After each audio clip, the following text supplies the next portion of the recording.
السلام علیکم یا علی مدد۔ آج 7 محرم الحرام ہے، شہزادہ قاسم کی شہادت کا دن ہے۔ تو آج کی مجلس کے فضائل اور مصائب آپ لوگوں کو میں دکھا دوں گا، جو میں ریکارڈ کروں گا۔ میری تمام مومنین سے گزارش ہے کہ سب لوگ بڑھ چڑھ کر حصہ لیں، مجالس میں جائیں، شمولیت اختیار کریں۔ تمام مسلم امہ سے میری ریکویسٹ ہے، اپیل ہے، تمام سنی برادران سے، وہابی دیوبند، تمام مسلک کے جتنے بھی لوگ ہیں۔ دیکھو ہمارے نبی کے نواسے کے دن ہے یہ، ہمیں سب مسلمانوں کو اس میں شرکت کرنی چاہیے، سیکھنا چاہیے، علم کی بات سیکھنی چاہیے، دیکھنا چاہیے اور سمجھنا چاہیے کہ یار کربلا میں کیا ظلم ہوا، اہل بیت کے ساتھ کیا ظلم کیا گیا، اسی کی یادگیری ہوتی ہے۔ تو آپ لوگوں سے اپیل ہے آپ لوگ آئیں۔ میں نے ایک چیز آبزرو کی ہے، آج تک اتنا رش نہیں دیکھا میں نے فیصل آباد دھوبی گھاٹ کی سڑکوں پر جتنا اس سال مجھے نظر آ رہا ہے۔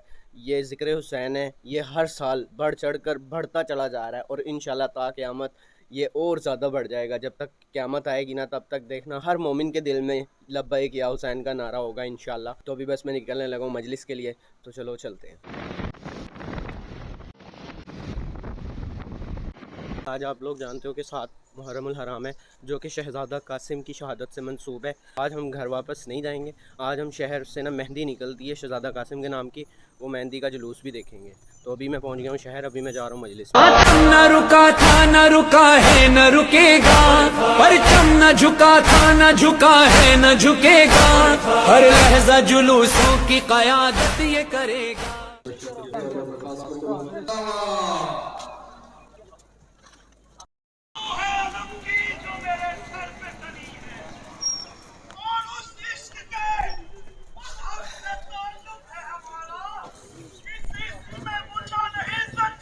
تمہارے ہر عمل کو جیسے اللہ دیکھ رہا ہے ویسے ہی رسول دیکھ رہا ہے، یعنی تمہارا کوئی عمل نگاہ رسول سے باہر نہیں ہے۔ یعنی ایک ولی ہے اللہ تو اس کی نگاہ کتنی وسیع ہے، اور دوسرا ولی ہے رسول تو اس کی نگاہ بھی اتنی ہی وسیع جتنی اللہ کی نگاہ۔ دو ولی ہو گئے، ایک اللہ ولی ایک رسول ولی۔ لیکن آیت یہاں پر رکی نہیں، آیت آگے بڑھی اور آیت نے ایک تیسری نگاہ کا بھی ذکر کیا اور آواز دی وَسَيَرَ اللَّهُ عَمَلَكُمْ وَرَسُولُهُ وَالْمُؤْمِنُونَ، اور کچھ مومنین بھی ہیں جو تمہارے ہر عمل کو دیکھ رہے ہیں۔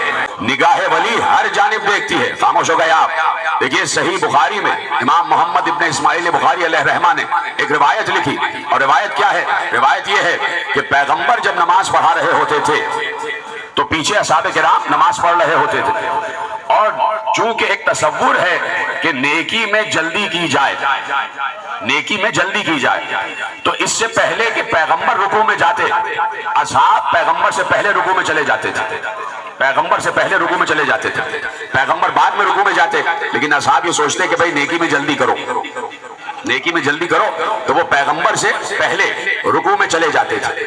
پیغمبر نے ایک بار نماز ختم کی اور پیچھے مڑ کر کہا لا تسبقونی فی الرکوع، مجھ سے پہلے رکوع میں نہیں جایا کرو، تمہارا رکوع بھی دیکھ رہا ہوں اور تمہارا خشوع بھی۔ یعنی پیغمبر نے بتایا کہ تمہارا ظاہر بھی میری نگاہ میں ہے، تمہاری نیت بھی میری نگاہ میں ہے۔ ایک نگاہ ہے اللہ کی، ایک نگاہ ہے رسول کی، اور ایک نگاہ کس کی ہے؟ ابھی مسئلہ حل ہونے جا رہا ہے۔ جب پیغمبر معراج سے واپس آئے، جیتے رہیں سلامت رہیں، جب پیغمبر معراج سے واپس آئے تو ایک بار علی سے ملاقات ہوئی، تو پیغمبر سے علی نے کہا، یہ ہے نگاہ ولی، پیغمبر سے علی نے کہا یا رسول اللہ حالات آپ بتائیں گے یا میں بتا دوں؟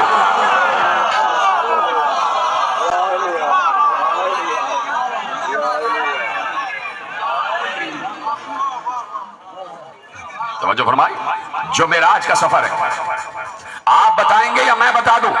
یہ ہوتی ہے نگاہ ولی کہ زمین پر ہے بظاہر لیکن نگاہ عالم ملکوت تک ہے، نگاہ عالم ملکوت تک ہے۔ تو اب یہ ہے علی کی نگاہ اور یہ ہے رسول کی نگاہ اور یہ ہے اللہ کی نگاہ، یعنی جہاں تک وسعت نگاہ الہیہ ہے وہیں تک وسعت نگاہ رسالت بھی ہے اور وہیں تک وسعت نگاہ امامت بھی ہے۔ اب سمجھ میں آیا، اب سمجھ میں آیا۔ پوچھا گیا اور بڑے حسین شہزادے سے پوچھا گیا، قاسم ابن حسن سے پوچھا گیا کہ یہ بتائیے، مسائل پر نہیں آ رہا ہوں، فضائل پڑھ رہا ہوں، یہ بتائیے فَسَيَرَ اللَّهُ عَمَلَكُمْ وَرَسُولُهُ وَالْمُؤْمِنُونَ، یہاں مومنون سے کیا مراد ہے؟ شہزادے سے پوچھا گیا کہ یہاں مومنون سے کیا مراد ہے؟ شہزادے نے پلٹ کے اس سے پوچھا تم بتاؤ مومنون سے کیا مراد ہے؟ یہ طریقہ ہے گفتگو کا۔ پہلے اس سے اگلوایا تم بتاؤ تمہاری نگاہ میں ممنون سے کیا مراد ہے؟ کہا میری نگاہ میں ممنون سے مراد تمام مسلمان، سارے مسلمان۔ تو شہزادے نے کہا تم بھی مسلمان ہو؟ کہا ہاں۔ کہا تم بھی اس میں شامل ہو؟ کہا ہاں۔ کہا اچھا یہ بتا دو تمہاری بیوی اس وقت گھر میں کر کیا رہی ہے؟ تمہارے اہل و عیال اس وقت گھر میں کر کیا رہے ہیں؟ اب چپ ہو گئے۔ اب انہوں نے پلٹ کے شہزادے سے پوچھا آپ بتائیے یہاں مومنون سے کیا مراد ہے؟ کہا مومنون سے مراد پچھلے دور میں میرے بابا حسن اور اس دور میں میرے چچا حسین جیتے رہے۔ یعنی ہر دور کا امام ویسے ہی دیکھ رہا ہوتا ہے کہ جیسے اللہ دیکھ رہا ہے۔ اب سمجھ میں آیا کہ ہر دور میں ایک عین اللہ کا تصور کتنا ضروری ہے۔ بھائی مدارج النبوہ میں شاہ عبداللہ محدث دہلوی نے لکھا کہ علی لڑ رہے تھے، جنگ احد کا میدان ہے، پیغمبر اکیلے رہ گئے اور علی پیغمبر کا دفاع کر رہے تھے، اور ایسے میں رسول بار بار علی سے کہہ رہے تھے یا علی ادھر سے حملہ ہو رہا ہے روکو، ادھر سے حملہ ہو رہا ہے روکو، احمل علیہم ان کو روکو۔ تو علی مسلسل تلوار چلا رہے تھے اور دفاع رسول کر رہے تھے۔ ایسے میں ایک صحابی کی تلوار ٹوٹی، وہ نبی کے پاس آئے اور کہا یا رسول اللہ میری تلوار ٹوٹ گئی، میں کیا کروں؟ کہا کہ لکڑی کا ٹکڑا اٹھا کے لاؤ۔ وہ لکڑی کا ٹکڑا اٹھا کے لائے اور پیغمبر کو دیا۔ پیغمبر نے اپنے ہاتھ میں لکڑی کا ٹکڑا لیا۔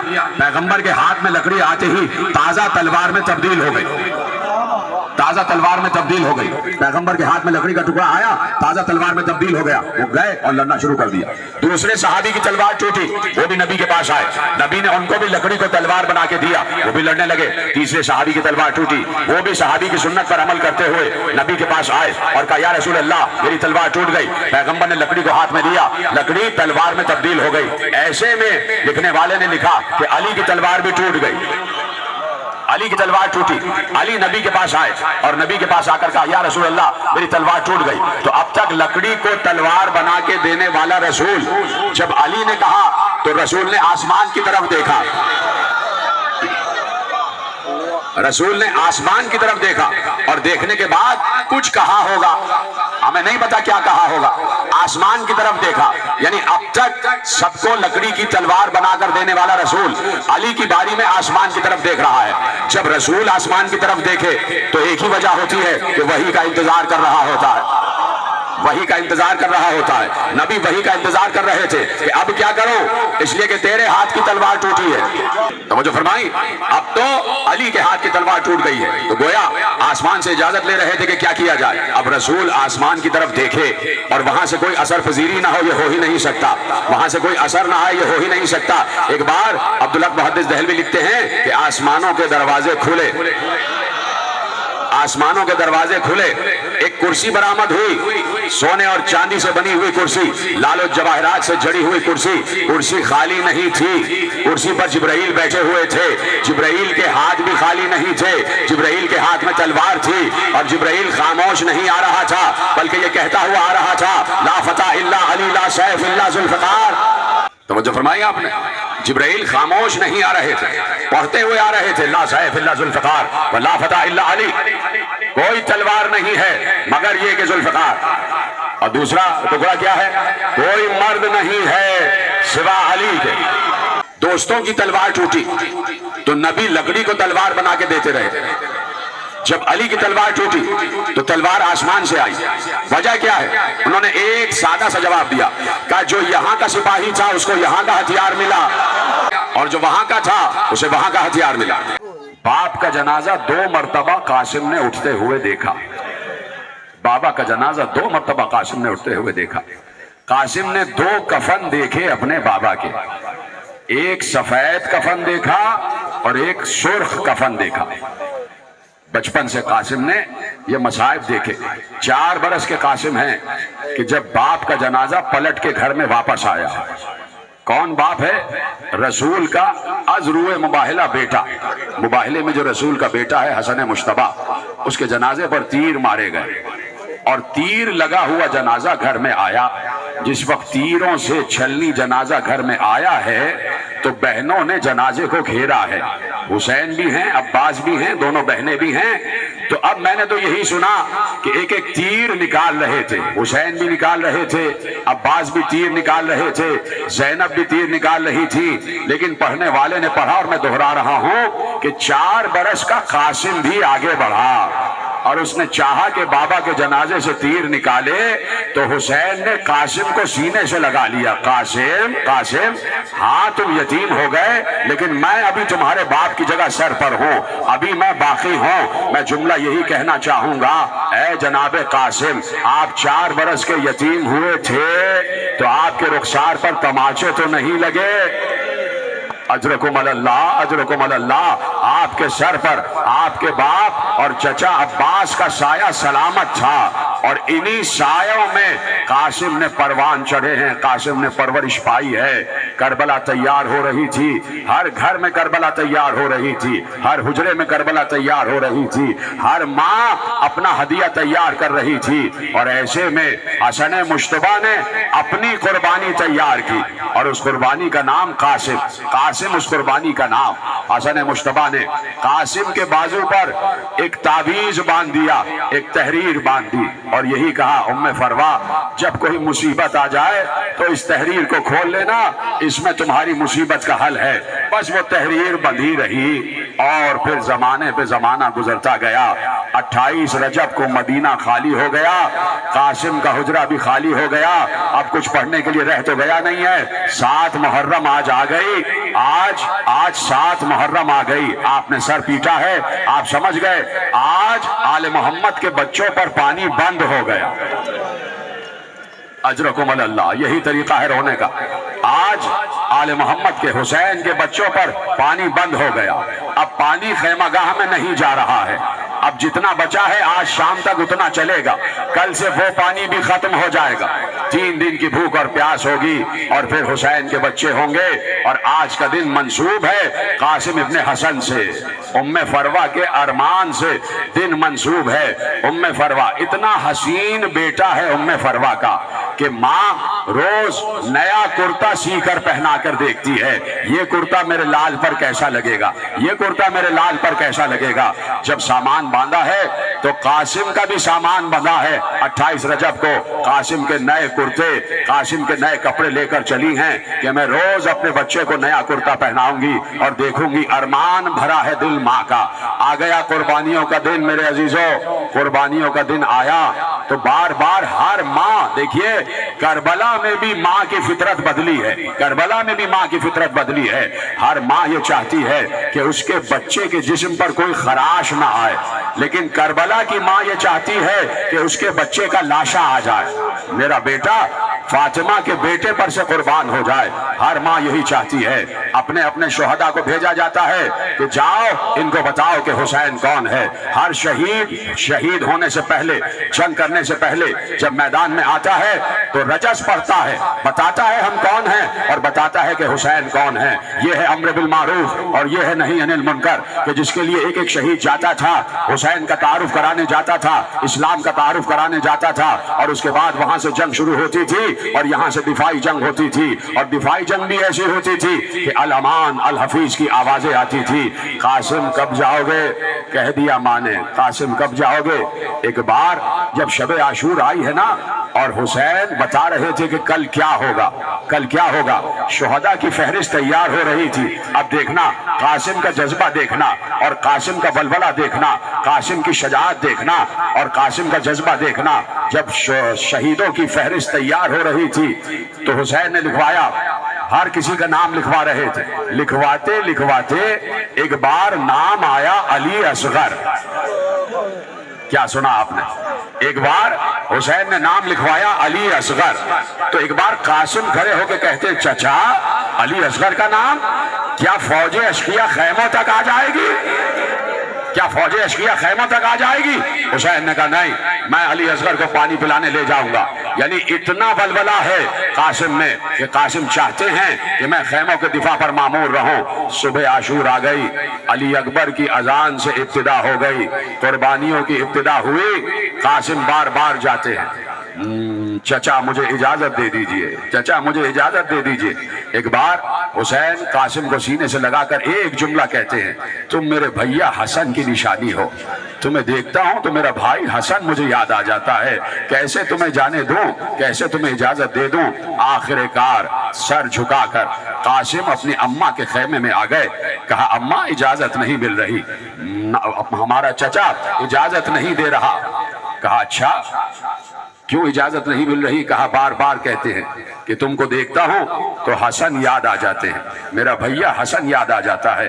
اماں بڑی مصیبت آ گئی، بڑی مشکل آ گئی، مجھے اجازت نہیں مل رہی۔ سنیں گے جملہ، جیسے ہی لفظ مشکل سنا، جیسے ہی لفظ مصیبت قاسم کی زبان پر آیا، فروا نے کہا لو قاسم مسئلہ حل ہو گیا، تم نے مجھے ایک وصیت یاد دلا دی، قاسم اپنی آستین اوپر الٹو۔ قاسم نے آستین اوپر الٹی، ایک تعویذ قاسم کے بازو پر بندھا ہوا تھا، فروا نے تعویذ کھولا، کہا بیٹے تمہیں معلوم ہے جب تمہارا بابا اس دنیا سے جا رہا تھا تو یہ تعویذ لکھا تھا اور کہا تھا ہر مصیبت کا حل اس تعویذ میں ہے، اب اس سے بڑی کوئی مصیبت نہیں ہے کہ تمہیں جانے کی اجازت نہیں مل رہی۔ فروا نے تعویذ کھولا، تعویذ کھول کر پڑھا اور پڑھ کر خوش ہو گئی، کہا آؤ قاسم اب میں اجازت دلواتی ہوں، اب میں اجازت دلواتی ہوں۔ قاسم کا ہاتھ پکڑا اور لے کے آئی خیمہ گاہ حسینی میں۔ حسین نے اپنی بھابھی کو دیکھا، اپنی بھاوج کو دیکھا،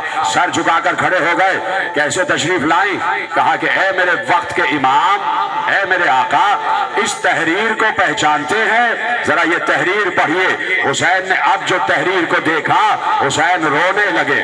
حسین نے آنکھوں سے تحریر کو لگایا، سر پر رکھا، ایک بار تحریر پڑھی، لکھا ہوا تھا یہ تحریر ہے اپنے وقت کے امام حسن مجتبیٰ کی، حسین ابن علی کے نام۔ اے حسین جب قربانیوں کا وقت آ جائے تو قاسم کو میری طرف سے قربان کر دینا، قاسم کو میری طرف سے قربان کر دینا۔ حسین نے کہا قاسم بڑی سفارش لے آئے، اجرکم اللہ، قاسم بڑی سفارش لے آئے، اب میں نہیں روک سکتا، اب میں نہیں روک سکتا، میرے امام کا حکم آ گیا، آؤ قاسم میں تمہیں تیار کروں، اب تیار ہو جاؤ سینے پہ ہاتھ مارنے کے لیے۔ قاسم کو حسین نے تیار کرانا شروع کیا، کہا بھابھی فروا قاسم کا کوئی نیا لباس ہے؟ ایک سبز رنگ کا کرتا لا کے قاسم کو پہنا دیا، قاسم کے سر پر امامہ باندھا، قاسم کی کمر میں پٹکا باندھا، اور ایک بار حسین نے ہاتھ اٹھائے، قاسم کے گریبان پر ہاتھ ڈالے، گریبان کو چاک کر دیا، قاسم کے گریبان کو چاک کر دیا۔ بیبیوں نے پوچھا، زینب نے پوچھا بھیا ایسا تو کسی کو تیار نہیں کیا، یہ قاسم کا گریبان کیوں چاک کیا؟ کہا زینب چاک گریبانی یتیمی کی نشانی ہے، ماتم کرو ماتم، چاک گریبانی یتیمی کی نشانی ہے، میں نے اس لیے چاک گریبان کیا ہے تاکہ فوج اشقیہ سمجھ جائے اب جو آیا ہے وہ یتیم ہے، شاید کسی کو رحم آ جائے، شاید کسی کو رحم آ جائے۔ خیمے میں کوہرام برپا ہو گیا، قاسم کے جانے سے کوہرام برپا ہوا، قاسم نے جھک کر آداب کیا، چچا کو آداب کیا، حسین کو آداب کیا، عباس کو سلام کیا، جھک کر ایک ایک بی بی نے الوداع کہا، ایک ایک بی بی نے الفراق کہا۔ قاسم 14 برس کا قاسم گھوڑے پر سوار کروایا، چلے قاسم، شان حسن مجتبیٰ سے قاسم ابن حسن نے لڑائی کی ہے۔ یہ خوبصورت جوان کس نے کہا؟ فوج اشقیہ کا ایک سپاہی کہتا ہے اب جو خیمے سے شہزادہ برآمد ہوا، اتنا حسین شہزادہ ہم نے دیکھا نہیں تھا کہ اس کے گلے کی رگیں نظر آ رہی تھی، اس کے گلے کی، کیا سن رہے ہیں میرے عزیزوں، اس کے گلے کی رگیں نظر آ رہی تھی۔ قاسم نے شان حسن مجتبیٰ سے جنگ کی ہے، وہ جنگ جو حسن مجتبیٰ نے لڑی تھی اس کو کامل کیا ہے قاسم ابن حسن نے۔ ارزق شامی کے 4 بیٹوں کو مارا اور ارزق شامی کو مارا، اور جس وقت ارزق شامی کے 4 بیٹے اور ارزق شامی قاسم کے مقابلے پہ آیا، ادھر حسین نے کہا بھابھی فروا ماں کی دعا بیٹے کے حق میں قبول ہوتی ہے، اب جو پہلوان آیا ہے وہ بڑا جابر ہے، دعا کرو کہ